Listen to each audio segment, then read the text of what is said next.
Hello everyone, কেমন আছেন সবাই? আসসালামু আলাইকুম সবাইকে। অসংখ্য অসংখ্য ধন্যবাদ আমার ভিডিওটা চালু করার জন্য। তো চলেন আজকে ভিডিওতে চলে যাই। এখন আমি রান্না করছি হচ্ছে যে লাউ ঘন্ট হবে ডিম দিয়ে, আর পেঁয়াজের কালি ভাজবো। তো শুধু পেঁয়াজের কালি। আর এখানে আমি দেখেন পাউরুটি বানাই নিছি, নিজের হাতের পাউরুটি বানানো। তো এটা আমি ডিম দিয়ে চিনি দিয়ে ভাজবো। আরও অনেক অনেক রান্না হবে। আপনার হচ্ছে এই যে পাতাকপি, গাজর, চাউলের গুঁড়া দিয়ে হচ্ছে রেখে দিছি, এটা দিয়ে বড়া হবে। এর আগেও একদিন দেখাইছি আগের ভিডিওতে। আর হচ্ছে বেগুনি হবে, একদম দেশি বেগুনি, মানে দেশি বেগুনের বেগুনি। এটা চিনি শিরা তৈরি করছি, এটা দিয়ে হচ্ছে কামরাঙ্গা পিঠা বানাবো। ভিডিওটা একটু পরে আসছে। তো এটা দিয়ে হচ্ছে শিরা তৈরি করব। এই যে আমি হচ্ছে কামরাঙ্গা পিঠাগুলো ভাজছি, তোমাদেরকে সময়ের অভাবে হচ্ছে বানানটা দেখাইতে পারলাম। একদমই সিম্পল এবং নর্মাল। একটু ঠান্ডা পানি দিয়ে লবণ দিয়ে পরোটা যেভাবে হচ্ছে তেল দিয়ে মাখানো হয় না, সেইগুলো সেইভাবে মাখাবা।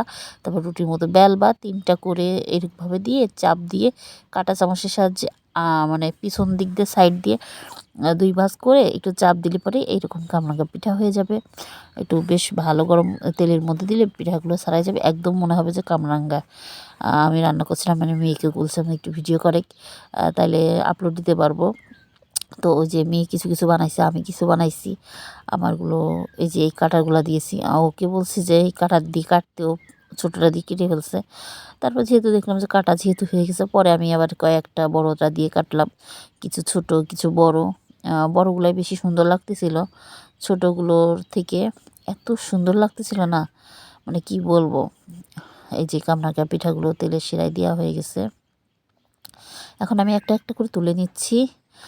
একটা তোমাদের দেখায়, দেখো কি সুন্দর দেখা যাচ্ছে, পুরো একদম কামরাঙ্গা মনে হচ্ছে। আর এত মুসমুসা আর এত ক্রিস্পি হয়েছে না, কি বলবো, মানে না খাইলে বুঝতে পারবা না। এই মাশরুমগুলো আমি হচ্ছে কিছুদিন আগেই কিনছি। আমি যে মহিলা অধিদপ্তরে হচ্ছে প্রশিক্ষণ নিয়েছিলাম কাজ শেখার, তো সেইখানে ম্যাম এটা হচ্ছে চালু করছে, তো তার থেকে নিয়েছিলাম। বেশ ভালো মাশরুমগুলা।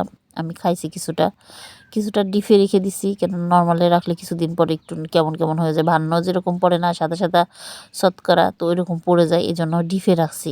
পরে ডিপে রাখলে আবার এটা থেকে হচ্ছে পানি জমে যায়, তো এটা হচ্ছে চিপে চিপে হচ্ছে কাজ করছি। যাই হোক, আমার কাছে মাশরুমটা বেশ ভালোই লাগে। এটা আলু দিয়ে আর হচ্ছে মাশরুম যদি শুধুও হচ্ছে আপনার ভুনা করা যায়, তাও কিন্তু নিমেষে শেষ করে দেওয়া যায়, এতটা টেস্টি। তো তোমরা চাইলে কিন্তু এটা হচ্ছে ট্রাই করতে পারো। মাশরুম অবশ্যই এটা শরীরের জন্য অনেক বেশি উপকারী, অনেক ভালো। ঠিক আছে, তো আজকে হচ্ছে আরও অনেক কিছু রান্না হবে, তোমাদের সাথে সব কিছু শেয়ার করব। এই যে পাতাকপি দিয়ে আলু দিয়ে হচ্ছে, আলু না সরি, পাতাকপি গাজর দিয়ে হচ্ছে একটা বড়া হবে। এটা কালকেও দেখাইছি, কিন্তু কালকে গাজর ছিল না, গাজর দেওয়া হয়েছিল না, আজকে গাজর দিছি।